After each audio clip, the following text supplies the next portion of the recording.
దేవుని పరిశుద్ధ నామమునకు ఘనత మహిమ ప్రభావములు కలుగునుగాక. హల్లెలూయా. ఈ అనుదిన బైబిల్ ధ్యానములకు మీ అందరినీ మన రక్షకుడు ప్రభువైన యేసుక్రీస్తుల వారి పరిశుద్ధ నామములో ప్రేమతో ఆహ్వానిస్తున్నాను. ప్రియులారా, క్రీస్తు ప్రభుల వారి పునరుత్థానమును గురించి ధ్యానించుకుంటున్నాం. 2026 సంవత్సరపు ఈస్టర్ పండుగను జరుపుకోవడానికి దేవుడు మనందరి జీవితాల్లో ఒక గొప్ప ధన్యతను, ఆధిక్యతను అనుగ్రహించాడు. మరి క్రీస్తు ప్రభుల వారు లేఖనముల ప్రకారము మన పాపముల నిమిత్తము మరణించి పాతిపెట్టబడి 3వ దినమున మరణాన్ని జయించి పునరుత్థానుడుగా సజీవుడుగా తిరిగి లేచాడు. హల్లెలూయా. మరి పాత నిబంధన గ్రంథ కాలంలో దేవుడు ప్రవక్త అయినటువంటి యెషయా ద్వారా, అలాగే దానియేలు ప్రవక్త ద్వారా అనేక సార్లు మరి కీర్తనల భాగంలో కూడా దేవుడు తన ప్రియ కుమారుడైనటువంటి క్రీస్తు ప్రభుల వారు మెస్సయ సర్వమానవాళి పాపముల నిమిత్తం మరణించి మరణాన్ని జయించి పునరుత్థానుడుగా తిరిగి లేస్తాడు అనేటువంటి విషయాన్ని మనకు స్పష్టంగా తెలియజేశాడు. అంతేకాకుండా క్రీస్తు ప్రభుల వారు మరి లోకములో ఉన్నప్పుడు కూడా అనేక మార్లు ఈ విషయాన్ని తన శిష్యులకు తేట తెల్లగా బోధించాడు. పునరుత్థానమును గురించి, క్రీస్తు ప్రభుల వారు మరణించి 3వ దినమున తిరిగి లేస్తాడు అనేటువంటి ఆ సత్యాన్ని క్రీస్తు ప్రభుల వారు శిష్యులకు బోధించాడు. మరి ఆ విషయాలను మనము చూస్తూ ఉన్నాం. ఈ దినము మత్తయి సువార్తలో ఉన్నటువంటి లేఖన భాగాలు చూసుకుందాం. మత్తయి సువార్త 38 నుంచి 12వ అధ్యాయం 38 నుంచి 42 వరకు ఉన్నటువంటి లేఖన భాగాల్లో క్రీస్తు ప్రభుల వారు తన పునరుత్థానమును గురించి మరొకసారి శిష్యులకు తెలియజేసినటువంటి సందర్భము.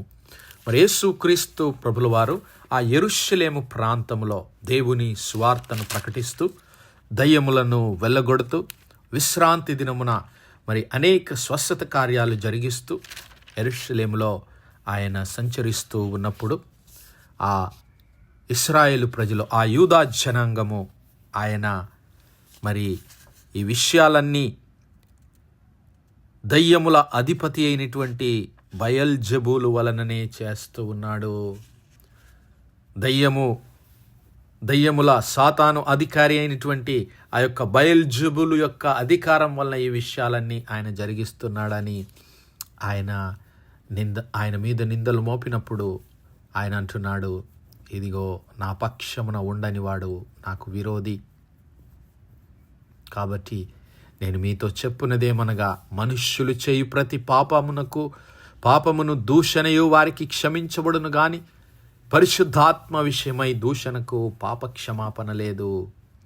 మనుష్య కుమారునికి విరోధముగా మాట్లాడువానికి పాపక్షమాపణ కలదు గాని పరిశుద్ధాత్మకు విరోధముగా మాట్లాడువానికి ఈ యుగమందైనను రాబోవు యుగమందైనను పాపక్షమాపణ లేదు అనేటువంటి ఒక హెచ్చరికను ఆయన వారికి చేస్తున్నాడు. ప్రియులారా, మరి ఈరోజు నేను కూడా జాగ్రత్తగా దేవుని పరిశుద్ధాత్మను దుఃఖపరచు వారంగా ఉండకుండా, దేవుని పరిశుద్ధాత్మకు వ్యతిరేకంగా మాట్లాడు వారంగా ఉండకుండా మనలను మనము సరిచేసుకొనవలసిన వారమై ఉంటున్నాం.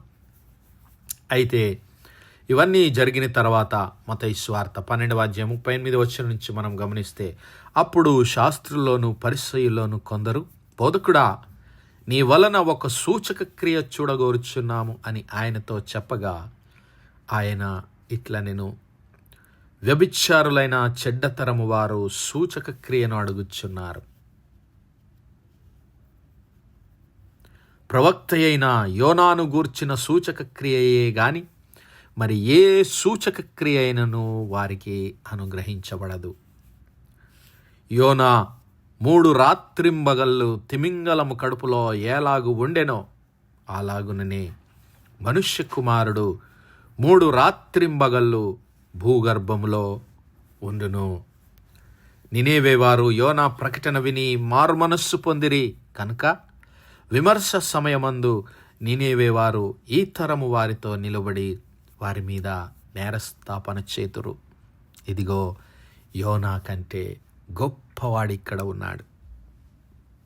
విమర్శ సమయమందు దక్షిణ దేశపు రాణి ఈ తరము వారితో నిలబడి వారి మీద నేరస్థాపన చేయును. ఆమె సొలొమోను జ్ఞానము వినుటకు భూమి అంతముల నుండి వచ్చెను.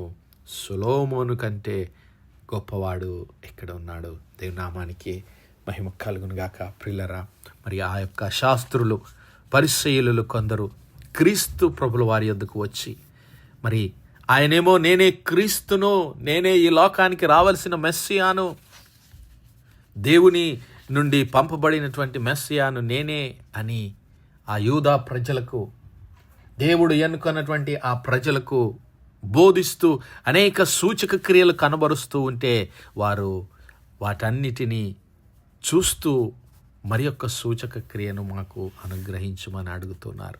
ఆయన స్వస్థతలను వారు గుర్తించటం లేదు. ఆయన చేస్తున్నటువంటి మరి దేవుని కార్యములను, ప్రవచనముల నెరవేర్పును వారు గ్రహించటం లేదు. ఆయన విశ్రాంతి దినమున మరి ఊచ చెయ్యగలవానిని ఆ మందిరంలో స్వస్థపరిచి, ఇదిగో దేవుని కుమారుడు విశ్రాంతి దినమునకు మరి ఆయన అధిపతి అయి ఉన్నాడు. మరి విశ్రాంతి దినమున మేలు చేయుట ధర్మము, విశ్రాంతి దినమున కీడు చేయుట ధర్మమా, మేలు చేయుట ధర్మమా అని వారిని ప్రశ్నించి, ఇదిగో విశ్రాంతి దినమున మరి మీ గొర్రె, మీ మనుషులో ఎవరికైనా ఒక గొర్రె ఉంటే అది గుంటలో పడితే విశ్రాంతి దినమున దాన్ని పైకి తీయడా? మరి అలాంటిది ఒక దేవుని స్వరూపంలో చేయబడినటువంటి ఆ యొక్క మనుష్యుని ఆ ఊచ చేయగలవాన్ని స్వస్థపరిస్తే మీరెందుకు నొచ్చుకుంటున్నారు? మీరెందుకు మీ హృదయంలో బాధపడుతున్నారు? మీరెందుకు వేదన పడుతున్నారు? ఎందుకు అసూయ పడుతూ ఉన్నారని వారిని ప్రశ్నిస్తూ, మరి ఆయనే క్రీస్తు అని అనేక రుజువులు చూపినప్పటికీ వారింకా సూచక క్రియను అడిగితే ఆయన అంటున్నాడు, ఇదిగో వ్యభిచారులైన చెడ్డతరం వారు, వ్యభిచారులైనటువంటి చెడ్డతరం వారు సూచక క్రియను అడుగుతూ ఉన్నారు. అయితే యోనాను గూర్చిన సూచక క్రియయే గాని మరి ఏ సూచక క్రియ అయినను వారికి అనుగ్రహించబడదు. యోనాను గూర్చిన సూచక క్రియ అంటూ ఉన్నాడు ఇక్కడ. ఏమిటి మరి యోనాను గూర్చినటువంటి సూచక క్రియ? అది మనందరికీ తెలుసు. యోనా మరి 3 రాత్రింబగళ్ళు ఆ యొక్క తిమింగలము కడుపులో దాచబడ్డాడు. యోనాను దేవుడు నినేవే పట్టణమునకు వెళ్ళి ఆ నినేవే పట్టణస్థుల మారణ మనస్సు నిమిత్తము మరి ప్రకటించవలసిందిగా దేవుడు ఆజ్ఞాపిస్తే యోనా దేవుని మాటకు విధేయత చూపక తర్షీషు వైపునకు ప్రయాణానికి సిద్ధపడినప్పుడు మరి యోనాను దేవుడు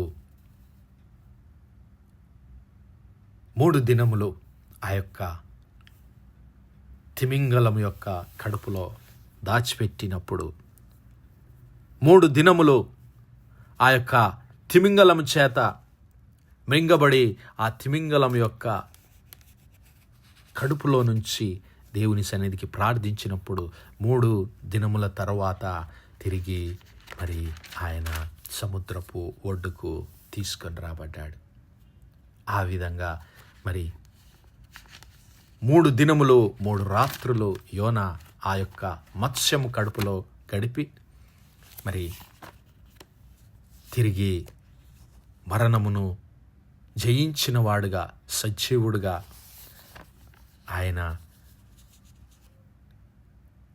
దేవుని కృపచేత ఆ యొక్క నినేవే పట్టణస్థులకు సువార్త ప్రకటించడం మనం పాత నిబంధన గ్రంథంలో చూస్తూ ఉన్నాం. అయితే ఆయన అంటున్నాడు, ఇదిగో యోనాను గూర్చినటువంటి సూచనయే కానీ మరి ఏది కూడా మీకు చూపబడదు అని స్పష్టంగా ఆ శిష్యులకు ఆయన తెలియజేస్తున్నాడు.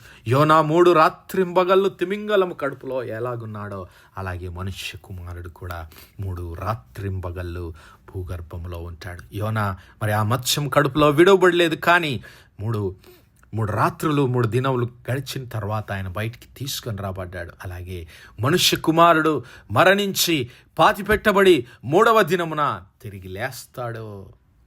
3 దినములు 3 రాత్రులు గడిపిన తర్వాత ఆయన కూడా మరి లేస్తాడు. కాబట్టి అంతకు మించిన సూచన మీకేమి లేదు. ఏ విధంగానైతే ఆ యొక్క మరి నినేవె పట్టణస్థులకు మారు మనస్సు విషయమైనటువంటి దేవుని సువార్తను ఆయన ప్రకటించాడో, మరి అంతకన్నా గొప్పవాడు, యోనా కంటే గొప్పవాడు ఇక్కడున్నాడు. ఆ ప్రజలైతే వారు అన్యజనులై ఉండి దేవుని మాటలను అంగీకరించారు, దేవుని సువార్తకు లోబడ్డారు. కానీ మీరు వ్యభిచారులు, దేవుడు మీకు ఇచ్చినటువంటి మరి లేఖనములన్నిటినీ, దేవుడు మీకు ఇచ్చినటువంటి సూచక్రియలన్నిటిని విడిచిపెట్టి మీరు దేవుని విడిచిపెట్టి వ్యభిచారులై అన్య దేవతలను వెంబడిస్తూ ఉన్నారు. వ్యభిచారము చేస్తూ ఉన్న వ్యభిచారులైన చెడ్డతరం వారు సూచక్రియను అడుగుతున్నారు. అంతేకాదు, ఇదిగో ఆ యొక్క సొలొమోను యొక్క జ్ఞానమును వినుటకు షిబా దేశపు రాణి, ఆ దక్షిణ దేశపు రాణి వచ్చింది దేవుని జ్ఞానమును పొందుకోవడానికి. కానీ ఇక్కడ సొలొమోను కంటే గొప్పవాడిని దేవుడు మీ వద్దకు పంపించాడు. యోనా కంటే గొప్ప సూచక్రియను మీకు అనుగ్రహిస్తాడు. అయినప్పటికీ మీరు ఆయన వైపు తిరగడం లేదని గద్దిస్తూ ఉన్నాడు. మరి నా సహోదరుడా, నా సహోదరి, యోనా కంటే గొప్పవాడు క్రీస్తు ప్రభులవారు. సొలొమోను కంటే జ్ఞానము కలిగిన వాడు క్రీస్తు ప్రభులవారు. యోనా ఏ విధంగా 3 దినములు 3 రాత్రింబగళ్ళు ఆ యొక్క మత్స్యము కడుపులో గడిపి తిరిగి సజీవుడిగా వచ్చాడో, క్రీస్తు ప్రభులవారు కూడా మన పాపముల నిమిత్తము మరణించి పాతిపెట్టబడి 3వ దినమున తిరిగి లేచాడు. లేఖనముల ప్రకారము పునరుత్థానుడుగా లేచి మనందరికీ ఆ పునరుత్థానమును ఇవ్వడానికే ఆయన సజీవుడిగా తను తాను కనబరుచుకున్నాడు. మరి నేను ఆ పునరుత్థానుడైన క్రీస్తు ప్రభుల వారి నామమందు విశ్వాసముంచి ఆయన మాటలకు విధేయత చూపి ఇదిగో ఆయన రాకడ కొరకు కనిపెట్టు వారంగా ఉందాం. ఆయన రాకడలో ఎత్తబడే వారంగా, ఆయన పునరుత్థాన శక్తిని తెలుసుకొని ఆయన కొరకు ఈ లోకంలో జీవిద్దాం. అట్టి కృప, అట్టి ధన్యత దేవుడు మనందరి జీవితాల్లో దయచేయునుగాక. ఆమేన్, ఆమేన్, ఆమేన్. ప్రార్థించుకుందాం. హల్లెలూయా, హల్లెలూయా, హల్లెలూయా, హల్లెలూయా. స్తోత్రము, స్తోత్రము, స్తోత్రము, స్తోత్రము, స్తోత్రములు తండ్రి. అత్యంత కృపాభరితుడవు, అత్యున్నత సింహాసనంపై ఆసీనుడవైన మా ప్రియ పరలోకపు తండ్రి, జీవము కలిగిన మా దేవ, సైన్యములకు అధిపతి వాగు మా యెహోవా తండ్రి, కృపా కనికరములు గల మా ప్రభువా, సూర్యోదయం మొదలుకుని ఇంత మట్టుకు మా తండ్రి మీ చల్లనెక్కల నీడని భద్రపరిచి అయ్యా మరొకసారి మీ ప్రియ కుమారుడు మా ప్రభువైన యేసు క్రీస్తుల వారి పరిశుద్ధ నామములో దేవా మీ కృపా సన్నిధానంలో ప్రార్థించడానికి సజీవ లెక్కలో మమ్మల్ని లెక్కించిన మీ ప్రేమకు వందనాలు, కృతజ్ఞతాస్తుతులు, స్తోత్రాలు, స్తోత్రాలు, స్తోత్రాలయ్యా.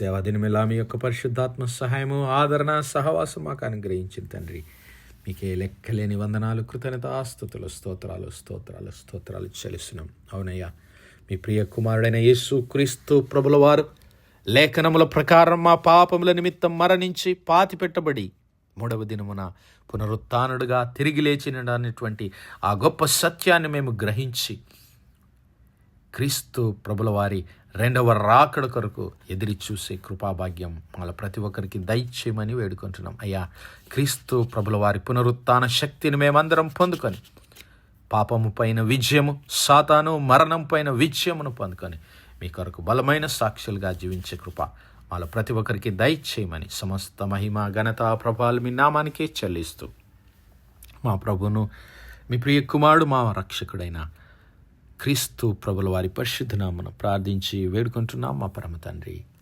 ఆమేన్, amen, amen. God bless you all. Praise the Lord. Shalom.